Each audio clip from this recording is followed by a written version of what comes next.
To my dada, my hero, the hero of millions. Happy 80th birthday. Know that you will always have me, my love, my respect, my gratitude, and most importantly, my loyalty. I will never ever turn my back on you. You have cared for me since the moment you laid eyes on me. Now that I am capable, it is time to return the favor. Mira and I will be waiting at home for you, where we will tell you stories about what's been going on with our lives.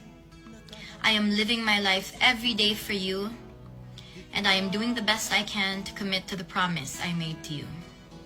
Da, kahibaw ko nga nay gisumbong si Ate Inday nimo, pero ayaw ka balaka, kay ichikaran ako tanan pag uli nimo pohon. Kahibaw na ka sa kong pasabot. Happy birthday, kaon, tulog, ug exercise diha. Talk to God and be still in knowing that we are all fighting for you. Makakaon na lagi ka og buwad og munggo pohon. I love you, Dada.